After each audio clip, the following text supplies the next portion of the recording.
HOA, Karen kicked my disabled daughter in the stomach just for playing near her driveway. It was an ordinary day, but little did we know that it would turn into one of the most devastating moments of our lives. We had just moved into a new neighborhood, eager to start fresh, to find a place where we could put down roots and feel like we belonged. As a family, we had been through a lot. My daughter, Sarah, had faced challenges that most children never experience. She was disabled, and every day was a battle to feel like she had the same opportunities as her peers. She spent most of her time indoors, either recovering from medical procedures or just trying to manage the isolation that came with her condition. When she was able to get outside, even for a few minutes, it was a big deal for her. Sarah's ability to enjoy these simple moments outside, feeling the warmth of the sun on her skin and the breeze in her hair, was precious. It allowed her to forget about the constant struggles, even if only for a little while. Those moments were hers, and they brought joy not just to her, but to me as well. Watching her smile, hearing her laugh, and seeing her take part in something so ordinary as playing near the driveway filled me with a sense of peace that I hadn't felt in a long time. We hadn't even lived in the neighborhood for long, but I already knew that the Homeowners Association, HOA, was a central figure in the lives of the people who lived here. Everyone seemed to know the rules, and it didn't take much for someone to get on the HOA's radar if they stepped out of line. The rules seemed endless, and while I was ready to abide by them, I couldn't shake the feeling that the HOA's power was a little too far-reaching. It was one thing to hear about these rules, but it wasn't until we became a part of this community that I truly realized how stringent and controlling they could be. On that afternoon, Sarah was doing nothing more than what any other child would do. She was near our driveway, playing with a ball, enjoying the fresh air. Her wheelchair, though cumbersome, didn't stop her from enjoying those moments when she could move a little more freely.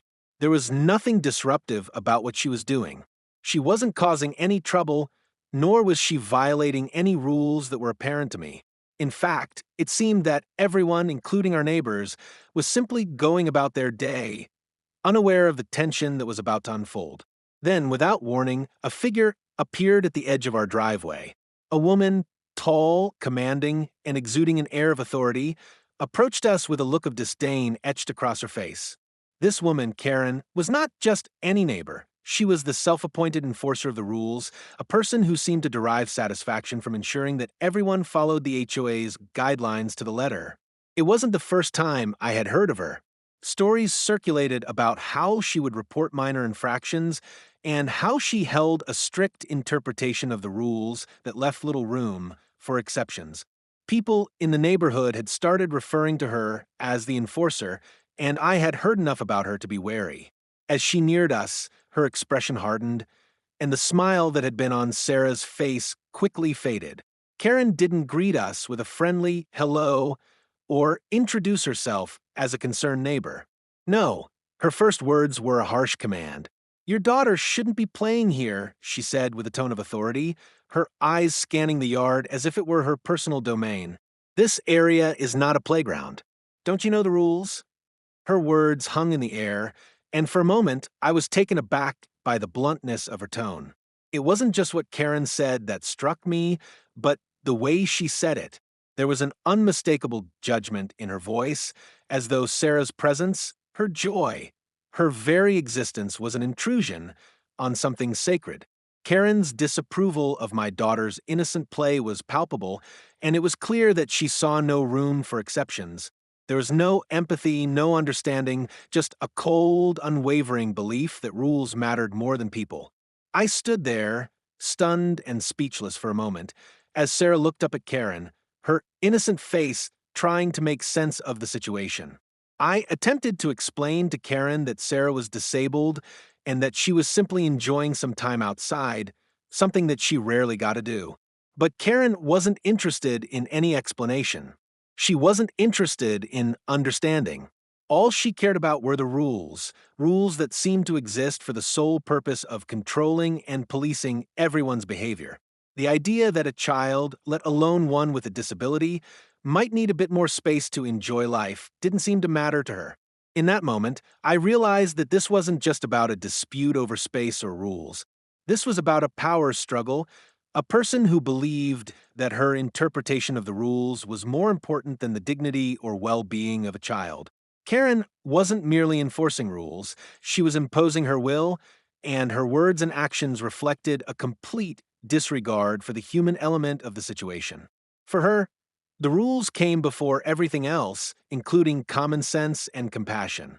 I had hoped that this community would be a place of support, where neighbors would come together and help one another, especially those of us with children who had special needs. Instead, it seemed that this HOA and the people who wielded its power were more interested in maintaining control and asserting their authority than in fostering a sense of belonging or empathy. I had envisioned a welcoming neighborhood, one where our family could thrive, but now it seemed that I had underestimated the challenges we would face. As Karen's harsh words echoed in my mind, I tried to steady myself. I knew I had to remain calm. I knew that if I allowed myself to respond in anger, I would only be feeding into her narrative. But how could I remain calm in the face of such blatant disrespect and cruelty? How could I simply accept the idea that my daughter, who already faced so many challenges, was now being treated as an inconvenience by someone who felt entitled to dictate how we lived? Little did I know that this was just the beginning. What started as an innocent afternoon of play would soon spiral into an event that would shake our lives to the core and change the way we saw this community forever. This wasn't just about a neighborhood rule, it was about something much deeper, about human decency, the value of life, and the lengths to which people would go to enforce their own rigid beliefs. Karen's arrival was not just a casual visit. It felt as though she had come to settle a long-standing issue, one that had been brewing for some time. The neighborhood, for all its pristine lawns and quiet streets, had its share of unspoken tensions, and it seemed as if Karen had taken it upon herself to act as the enforcer. There was a certain rigidity in her posture, an unspoken message that she was there not to engage in friendly conversation, but to impose her interpretation of the rules. As she stood at the end of our driveway, her gaze fixed directly on my daughter, Sarah, who was sitting on the grass with a smile on her face, the air around us seemed to grow heavier. It was as if the space we occupied was now under her scrutiny, and the joy Sarah had felt moments before was being suffocated by this woman's judgmental stare. Karen didn't offer any pleasantries. There was no hello, no attempt to ease into the conversation.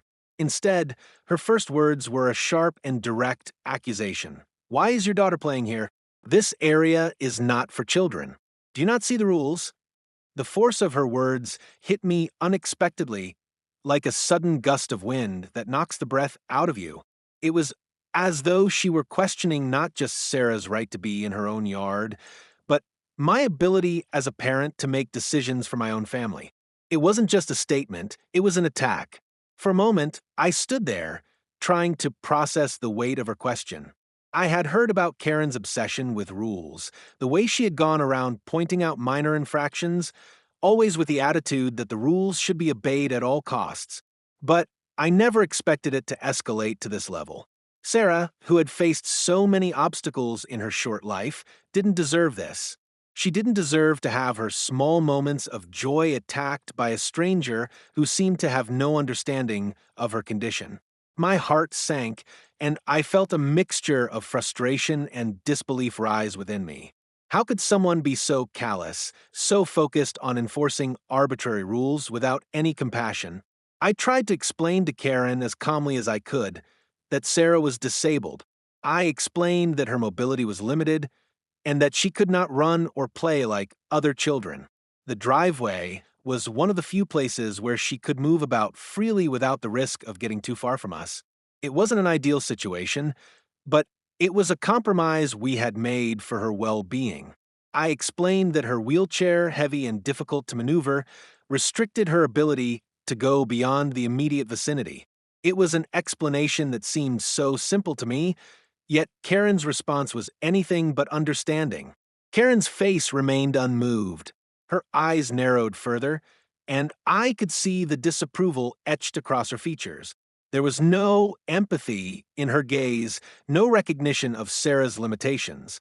Instead, there was a judgment, as though she were holding my parenting under a microscope, ready to pounce on any small mistake.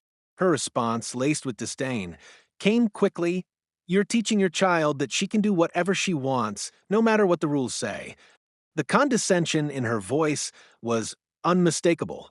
It was as if my daughter's simple enjoyment of the outdoors was a challenge to her worldview, a world where rules reigned supreme, and where anyone who didn't conform was viewed with disdain. In that moment, the rising tension between us was palpable. It was no longer just about Sarah playing in the yard. It was about control, about the power dynamics in the neighborhood, and about the value Karen placed on rules above all else. I could feel the anger beginning to build inside me, but I refused to let it take over. Sarah, sitting there on the grass, innocent and unaware of the gravity of the situation, deserved better than this. She deserved compassion, understanding, and a community that would embrace her despite her differences. Instead, Karen's words cut through that sense of security, leaving behind a cold, sharp feeling of alienation. I didn't respond to her harsh words immediately. I knew that getting into an argument with Karen would only escalate things. But I couldn't let her statement slide either. I had to defend my daughter. I had to make her see that what Sarah was doing wasn't an act of rebellion, but a simple attempt to enjoy a rare moment of freedom. I tried to steady my voice as I said, "Sarah isn't causing any harm. She's simply trying to enjoy some fresh air, like any other child would. She can't go far, and this is the only space she has to move around safely." I hoped that Karen would at least understand that. After all, this wasn't about breaking the rules, it was about allowing a child with a disability the chance to live as freely as possible within the confines of what was safe for her. But Karen wasn't interested in understanding. She wasn't interested in hearing about Sarah's limitations or the struggles she faced daily. She wasn't concerned with the fact that Sarah's life was already filled with so many restrictions, from the medical procedures to the constant care she required. Karen's mind was made up, the rules were the rules, and anyone who didn't follow them deserved to be reprimanded. There was no flexibility in her thinking, no compassion for the unique circumstances that people like Sarah lived with. The HOA had its guidelines, and those guidelines were sacrosanct in her eyes. There was no room for interpretation, no space for human consideration. It was as if Karen saw the world through a lens that only allowed for one rigid version of reality. The tension in the air continued to grow, a thick, suffocating presence that made it hard to think clearly. Karen's voice was a constant reminder that her authority, in her mind, trumped any personal appeal. Her eyes never left Sarah, and I could see that the joy my daughter had been feeling just moments before was now gone, replaced by confusion and anxiety. I could see the discomfort on Sarah's face as Karen's harsh words lingered in the air. She didn't understand why the simple act of playing outside had led to such an intense confrontation. She had only wanted to experience a few moments of normalcy, but Karen had made that impossible. I knew this conflict wasn't just about Sarah or even about me. It was about something much larger, about the power dynamics in our community, about the strict adherence to rules without any room for human empathy, and about how a person like Karen could hold so much influence over the lives of those around her. In that moment, I realized that this was just the beginning of something much bigger, something that would test not just my patience, but my ability to stand up for what was right. The rising tension was no longer just between me and Karen. It was between everything we stood for and the harsh, inflexible world she was trying to impose on us. The conversation was escalating quickly, but what happened next was something none of us could have anticipated.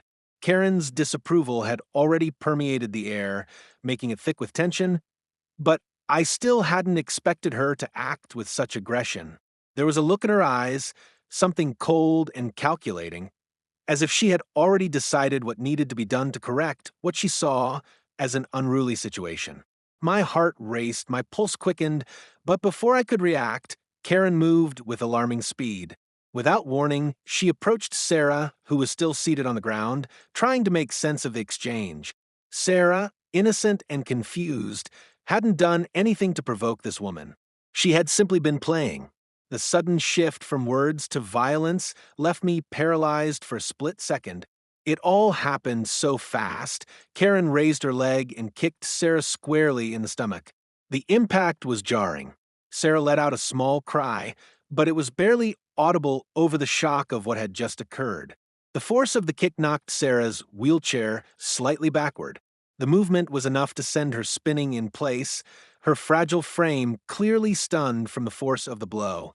In that moment, time seemed to slow down as my eyes locked on the scene before me. I couldn't believe what I had just witnessed. It wasn't just a push or a slap. Karen had actually kicked my daughter, an act of violence that was completely unprovoked.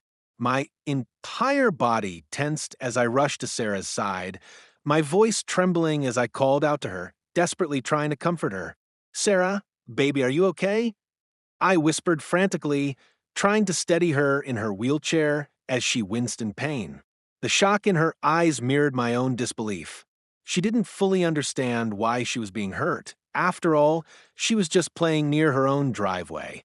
But the reality of the situation was impossible to ignore. The woman who was supposed to be a neighbor, a part of our community, had just inflicted pain on her for no reason other than her presence. Karen's response to the incident was equally chilling. She stood there, arms crossed, a look of self-righteousness on her face, as if the act she had just committed was justified. Her gaze never softened, and she didn't apologize for what she had done. Instead, she seemed unbothered, almost as though she felt entitled to act in such a manner. "Stay away from my property," Karen barked, as if that somehow made the situation more acceptable. She didn't acknowledge the pain she had caused, nor did she show any remorse. To her, it seemed like nothing more than a correction, a necessary step to enforce the rules she so rigidly upheld. The words that followed were like a punch to the gut. "Your daughter is out of line. This is my property, and you can't let her do whatever she wants." Those words echoed in my mind as I clutched Sarah, holding her close, my heart pounding with a mix of anger and helplessness. How could anyone be so cold, so detached from the humanity of the situation? How could anyone think that inflicting physical harm was an acceptable way to correct something as simple as a child playing in her own yard? It wasn't just the physical act that stung. It was the complete lack of compassion, the utter disregard for the well-being of another human being. Karen hadn't just attacked my daughter physically, she had attacked her right to exist in a space where she should feel safe. This wasn't about property lines or neighborhood rules. This was about a woman who saw herself as an authority, someone who had the power to dictate what others could and couldn't do, no matter the cost. I felt a surge of protective instinct flood through me as I shielded Sarah from Karen's cold gaze. The only thing I could do at that moment was hold my daughter, reassure her that it wasn't her fault, and try to process what had just happened. But how could I process something so violent, so senseless? How could anyone who called themselves a part of this community stand by and allow something like this to happen? I knew I couldn't let this go. I had to do something. My first instinct was to confront Karen, to demand an explanation, to ask her why she thought it was acceptable to physically assault a child. But deep down, I knew that confrontation would only lead to more conflict. I knew that Karen wasn't the kind of person who would ever apologize, who would ever acknowledge the harm she had caused. She had already made it clear that her version of the world, her interpretation of the rules, was more important than the well-being of others. As I knelt next to Sarah, who was now recovering from the shock of the blow, I realized that this wasn't just an isolated incident. This was a symptom of something deeper, something that was wrong with the way this community functioned, something that allowed people like Karen to feel entitled to act in such a manner.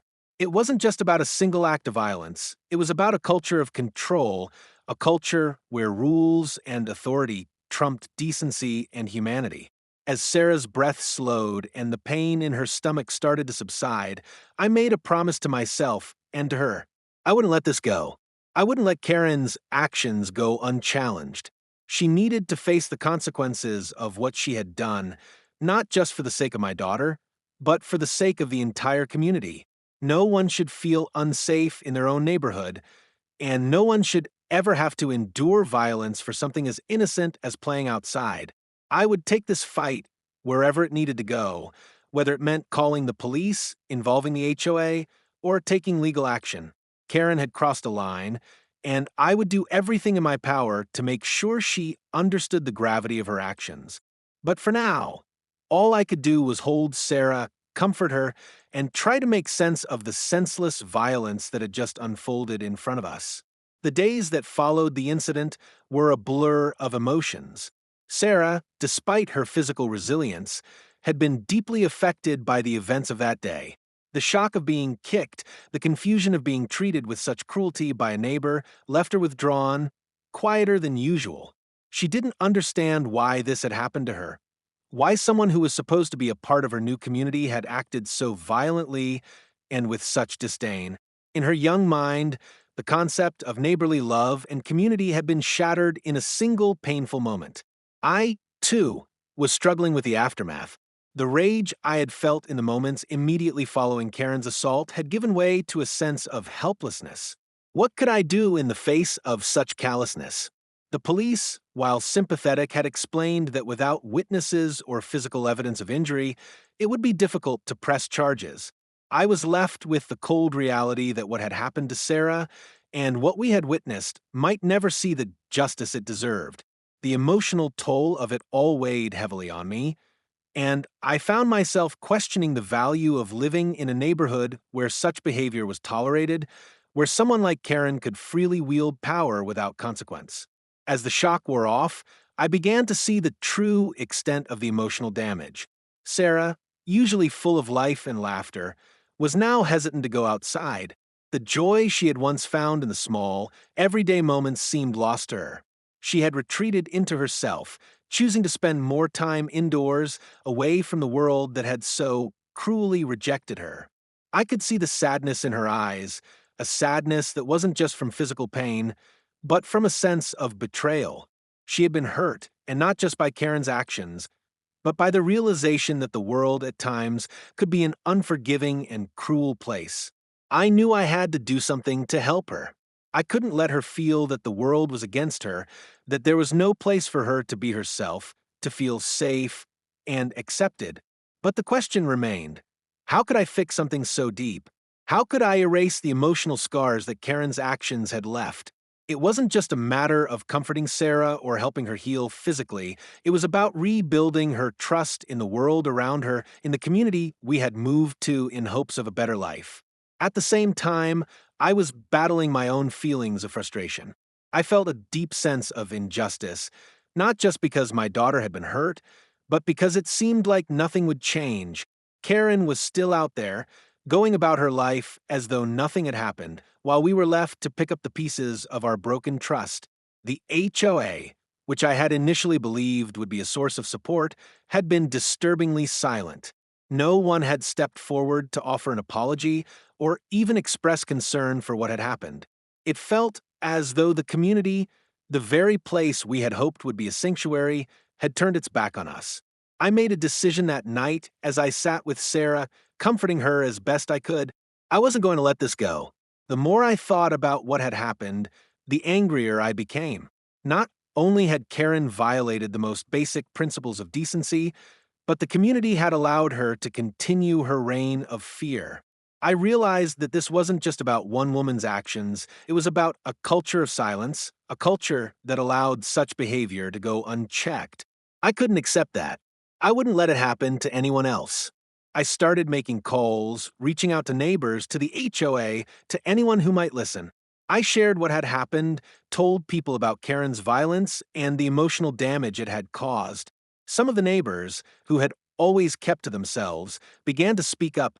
They shared their own experiences with Karen, how she had tried to control every aspect of the neighborhood, how she had reported minor infractions to the HOA, and how no one had ever felt safe speaking out against her. It was clear that Karen's actions weren't isolated. She had built a reputation for herself, one based on intimidation and control.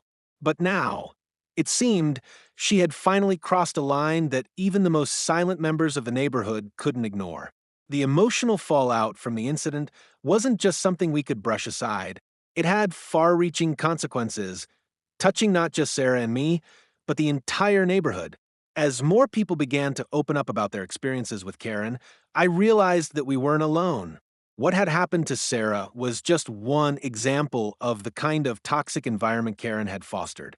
I wasn't just fighting for my daughter anymore, I was fighting for the entire community for a chance to make things right. But as I reached out, I also began to see the complexity of the situation. Some neighbors, perhaps out of fear or apathy, were hesitant to get involved. They saw the HOA as an untouchable force, a system that couldn't be challenged without consequences. Others, however, were willing to join the fight. It became clear that there was a divide in the community, those who had been too afraid to speak out, and those who, like me, believed that enough was enough. The anger, frustration, and sadness I felt were still fresh, but they were now coupled with a sense of determination. I wasn't going to let Karen's actions define us or this community. It wasn't just about seeking justice for Sarah anymore. It was about standing up to a system that allowed fear and intimidation to thrive. It was about creating a neighborhood where people were allowed to live freely without fear of being bullied or hurt by someone in a position of power. The road ahead was uncertain. I didn't know where this would lead or whether Karen would ever face the consequences of her actions. But what I did know was that I couldn't stay silent, and I couldn't let my daughter's pain go unnoticed. I would continue to fight for her family, and for the community that deserved better. The aftermath of that brutal kick had left scars, but it had also sparked something within me, a fire that wouldn't be extinguished until change came. I would make sure of it. After the assault, a deep sense of injustice took root in my heart. I couldn't simply let the incident pass without action. The physical pain Sarah endured was visible, but the emotional scars were much harder to see, and I couldn't allow them to fester unchecked. The feeling that Karen could walk away without consequence was intolerable. I knew that taking action wasn't going to be easy, but I also knew it was necessary. This wasn't just about my daughter, it was about standing up for what was right, for ensuring that no one else would have to face the same treatment. I immediately sought legal counsel, determined to hold Karen accountable for her actions. The first hurdle was the physical evidence. While Sarah had been injured, there were no witnesses to the assault other than me and Sarah, and the physical injuries, while painful, were not severe enough to warrant immediate hospitalization. The lawyer explained that without strong evidence or witnesses, the legal process could be complicated, but I refused to be discouraged. I had to fight for my daughter's right to safety, to be heard, and to feel secure in her own neighborhood. The lawyer advised me to file an official police report, which I did immediately. The police, while sympathetic, were equally cautious. They understood the gravity of the situation, but without clear evidence of the assault, the case would likely not lead to criminal charges. Instead, they suggested pursuing a civil case for battery. The process was going to be slow, costly, and emotionally taxing, but I wasn't ready to give up. Sarah deserved justice, and I was determined to give her a voice in this fight. I began collecting evidence, reaching out to neighbors who had witnessed Karen's behavior in the past. Some were hesitant to get involved, either out of fear of retribution or because they didn't want to create conflict within the community. But slowly, a few of them began to speak up, sharing their own experiences of Karen's harsh and unforgiving nature. They spoke about the times she had harassed other neighbors over minor infractions, how she had tried to control the most trivial aspects of their lives, and how no one had dared to challenge her. It became increasingly clear that Karen had been using the HOA as a tool to dominate others, and now her unchecked behavior had crossed a line. I documented everything I could. Every conversation, every email, and every detail of the incident that led to the attack was carefully written down. I needed to ensure that the full story of what had happened and of the atmosphere of fear she had cultivated in the neighborhood was told. It was vital that people understood that this wasn't just a case of a neighborhood dispute. This was about power, abuse, and the failure of the community to protect its most vulnerable members. The legal process was a whirlwind of paperwork, hearings, and delays. With each passing day, the weight of the situation felt heavier, and the emotional toll it took on me and my family grew. Sarah, despite her initial withdrawal, began to show signs of resilience. She attended every meeting with me, her presence a reminder of why I was fighting so hard. I could see the strength in her that I had never fully realized before. This battle was not just for her, it was for every person who had been bullied into silence, every victim who had been made to feel powerless. As the case continued to unfold, I found myself at a crossroads. The process was exhausting, and I knew it would be a long time before we reached any resolution. The pressure was mounting, not only from the legal side, but also from the emotional side. Sarah was still recovering from the trauma, and the toll this was taking on her was becoming more apparent. The question in my mind wasn't just about whether we would win the case, it was about whether the fight was worth the cost to our family. Yet, as the weeks passed, I became more resolute in my belief that this battle was necessary. It wasn't just about punishing Karen for her actions. It was about making a stand, showing Sarah that her voice mattered, and ensuring that other families didn't have to suffer in silence. The more I thought about it, the clearer it became. This wasn't just about seeking justice for a single act of violence, it was about changing the culture of fear and control that had taken root in our neighborhood. It was about taking a stand against the toxic environment that allowed people like Karen to thrive unchecked. I began reaching out to other residents in the neighborhood who had dealt with the HOA's overreach and Karen's oppressive rule. It became clear that the issues we faced weren't isolated. Many neighbors had quietly endured Karen's tyranny, afraid to speak out for fear of retaliation. It was at that moment that I realized that this case wasn't just mine, it was a collective fight. If we could expose Karen for what she truly was, perhaps we could begin to heal the wounds that had been inflicted on this community. I met with several neighbors who, despite their initial hesitation, now felt compelled to stand with me. They expressed a desire to see change, to stand against the unchecked power that had given someone like Karen the ability to terrorize others with no consequences. We discussed the possibility of banding together to form a collective front to push for accountability within the HOA and to ensure that no one else would be subjected to the same mistreatment. It wasn't just about taking down Karen, it was about reclaiming the neighborhood as a place of safety, community, and respect. With the support of those neighbors, I felt a renewed sense of purpose.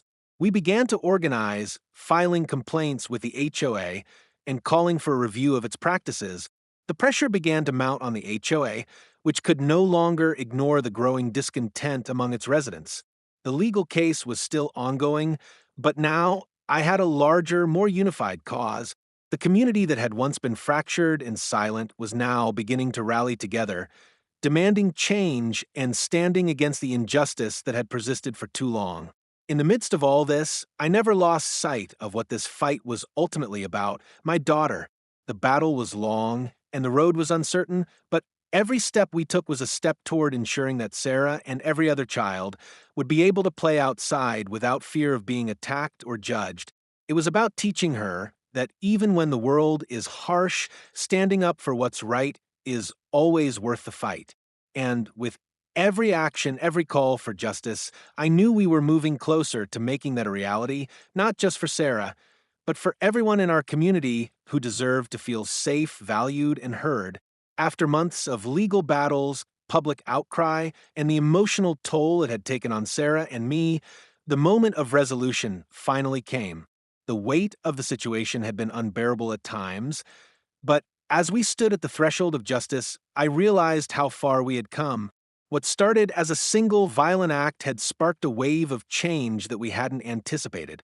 The legal proceedings, the collective efforts of neighbors, and the support we had garnered had all led to this point. Karen's reign of intimidation and control was finally coming to an end. The court's decision was a turning point. Karen was found guilty of battery, and she was ordered to pay restitution for the medical expenses that Sarah had incurred following the assault. It wasn't the harshest penalty she could have faced, but it was a statement. The court had recognized that her actions were unjustifiable, that there were consequences for treating others with such cruelty. Beyond the financial restitution, Karen was required to attend anger management classes and undergo community service. These measures were designed not only to penalize her, but also to address the underlying issues that had led to her outburst. It was a small victory in a long battle, but it felt like a significant one. For Sarah, the resolution didn't just come in the form of legal victory or financial compensation. It came in the form of regaining her sense of security, her confidence, and her right to feel safe in her own neighborhood. The road to recovery, both physically and emotionally, was long, but it was no longer overshadowed by fear. I could see the light slowly returning to her eyes, the joy of simple things like playing outside beginning to find its way back into her heart. She had been hurt, yes, but she had also shown incredible strength throughout the process. The legal battle, though grueling, had empowered her in ways that words alone couldn't capture. As for the neighborhood, things began to shift. The HOA, once a monolithic institution that seemed untouchable, was forced to reckon with its role in allowing Karen's behavior to go unchecked. The collective pressure from residents, the public awareness, and the legal proceedings all contributed to a new wave of accountability. The HOA was forced to implement changes, revising its policies to make sure that rules were enforced with fairness and empathy rather than through fear and intimidation. Karen's actions had exposed a deeper issue within the HOA system, one that had been festering beneath the surface for years. The community, though shaken, began to heal. The fractures that had been created by Karen's reign of terror slowly started to mend. People who had once been silent, afraid to speak out against her, now found their voices. They too had seen the injustice, and they too had felt the weight of living in fear. It wasn't just about the lawsuit anymore. It was about changing the dynamic of the neighborhood, creating a space where kindness and respect were valued over rigid adherence to rules at any cost. But the journey didn't end with the court's verdict or the HOA's forced reforms. It didn't end with Karen's punishment. The real victory was the shift in the community's mindset. People began to question the power structures that allowed individuals like Karen to rise unchecked. The battle we fought together was not just about one person's actions, it was about shifting the culture of fear and silence that had allowed her to thrive for so long. For me, the journey had taught me more than I could have imagined. I had always known that I would do anything to protect my daughter, but this experience had revealed just how powerful the fight for justice could be when it was not just a personal battle, but one shared by a community. I had learned that silence in the face of injustice only perpetuates harm, and that the power to effect change lies not only in the courtroom, but in the willingness to speak out and stand together. Though the scars of that day would never fully disappear, Sarah and I had come out of this stronger. We had faced the unimaginable, but we had triumphed. And as Sarah slowly returned to her life, once again enjoying her moments of play, I knew that this fight had been worth it. She had been hurt, but she had also been given a voice that would never again be silenced by someone like Karen. The neighborhood, too, had been given a second chance. The fear that had once held it captive was now replaced with a sense of unity and collective purpose. Karen's actions had served as a wake-up call, not just for our family, but for the entire community.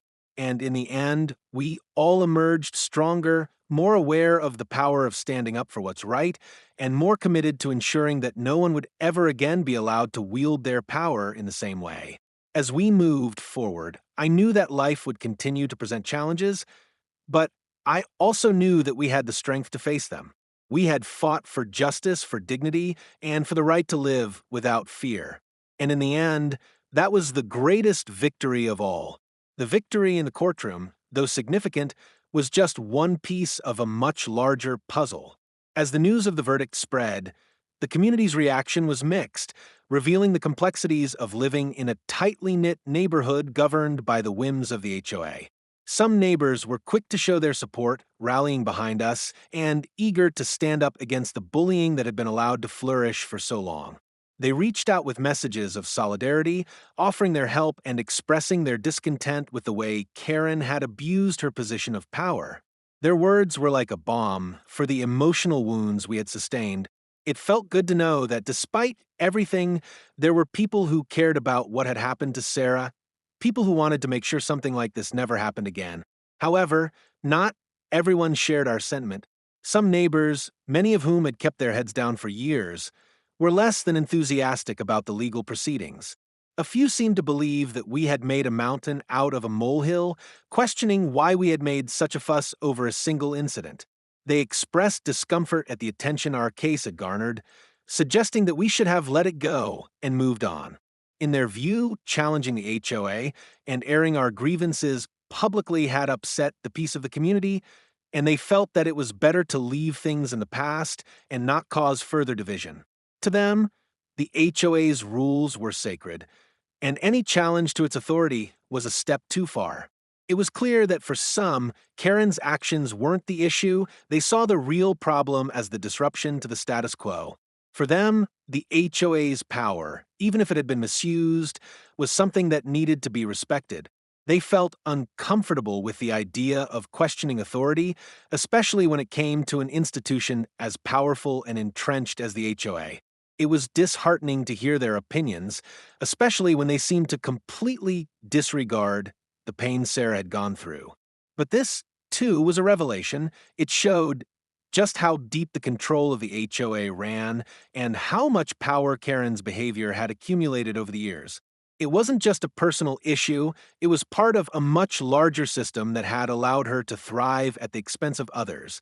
The contrast in reactions wasn't just disheartening, it was frustrating. It became evident that the neighborhood, while it had a few vocal supporters, was still divided. On one hand, there were those who had had enough of the oppression, those who wanted to see change, and were willing to fight for it. On the other hand, there were those who had learned to live under the shadow of the HOA's dominance, who had grown so accustomed to its power that they found it easier to stay silent than to speak out. These people, either out of fear or indifference, seemed to dismiss the gravity of what had happened, and that made the victory feel bittersweet. Despite the opposition, the momentum for change continued to grow. Those who had been silently suffering under the control of the HOA began to find their voices, inspired by what we had done. A quiet rebellion was simmering beneath the surface, and it felt like the neighborhood was on the brink of something significant.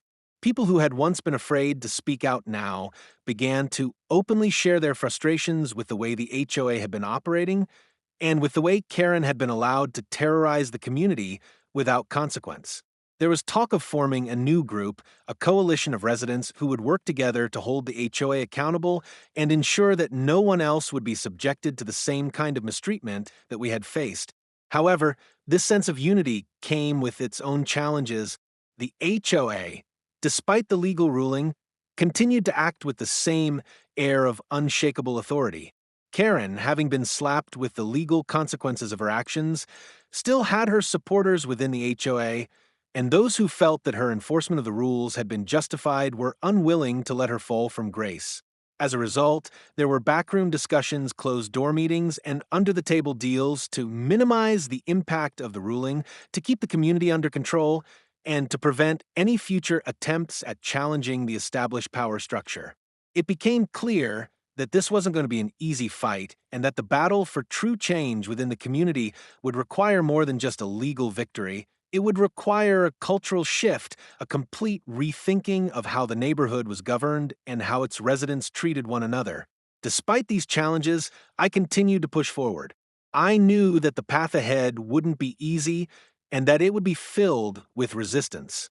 But I also knew that I couldn't let Sarah or anyone else suffer in silence.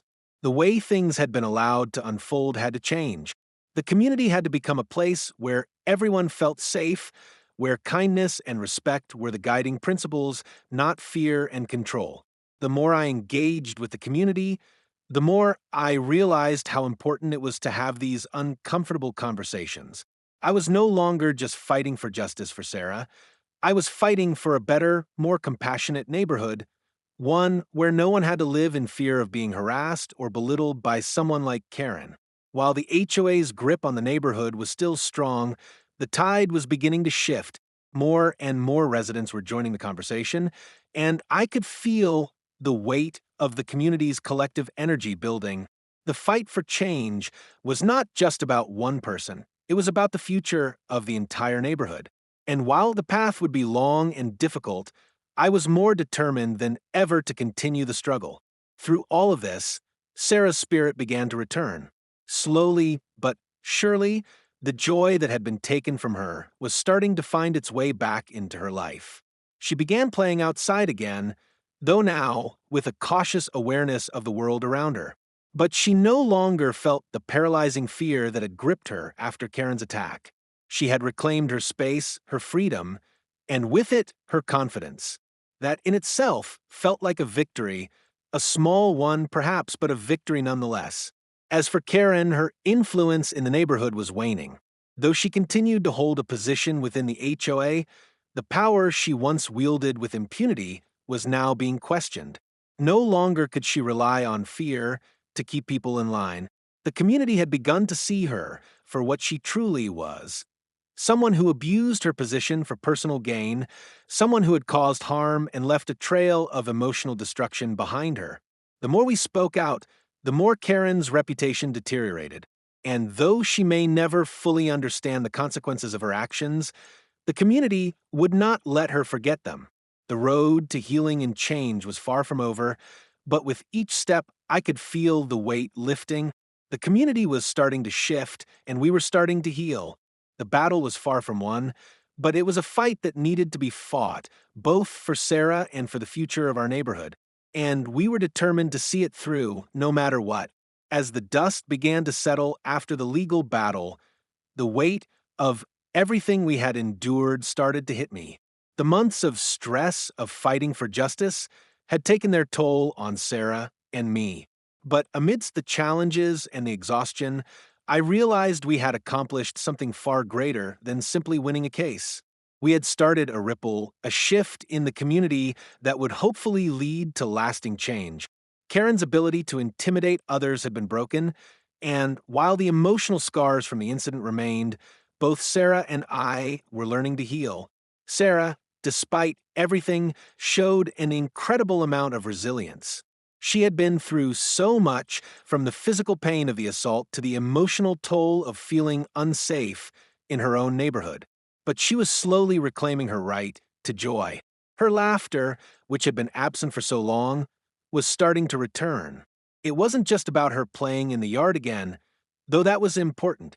It was about her sense of agency, her ability to feel like she had the right to be in the world, to enjoy simple pleasures without fear or intimidation. It wasn't an immediate process, though. The journey to feeling truly safe again was long and filled with setbacks. There were days when Sarah would retreat into herself, unsure whether she could trust the world around her. But with time, she found her way back. Her confidence grew, bit by bit, as we continued to stand firm in our beliefs, not just for her, but for the entire community. The neighborhood we had once seen as an idyllic place to start anew had shown us its darker side, but it was also showing signs of transformation.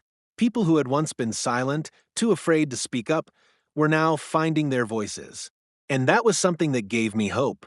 The community began to heal in its own way. Some of the divisions that had been created by Karen's actions started to disappear. Those who had once feared standing up for what was right began to speak out against the toxic culture that had taken root under Karen's influence. The HOA, while still a powerful force, was no longer seen as an untouchable entity. Residents, emboldened by the fight we had led, started questioning its authority and demanding more transparency and accountability. There was a collective shift, a renewed commitment to creating a safer, more inclusive neighborhood for everyone. But while the legal victory and the shift in community dynamics were significant, the journey was far from over. The scars that Karen's actions left behind would take time to heal. The culture of fear that had been fostered over the years would not change overnight. There would still be challenges ahead, and I knew that not everyone would welcome the changes we were fighting for. There would be resistance, as there always is when established power structures are challenged. But we had proven something important, that standing up for what's right could lead to real change. It wasn't always easy, and the process wasn't always fair, but it was worth fighting for. In the months that followed, I continued to meet with neighbors, working to ensure that the progress we had made didn't slip away. We began to create a more active community forum where people could voice their concerns without fear of retribution. We worked to bring more transparency to the HOA's decisions, pushing for changes in how they governed and how they interacted with the residents. We weren't just trying to dismantle Karen's reign, we were trying to create a healthier, more cooperative environment for everyone. The seeds of change had been planted, and while it would take time for them to fully grow, I was hopeful that we were on the right path. As for Karen, she remained a figure in the neighborhood, but her influence was diminished.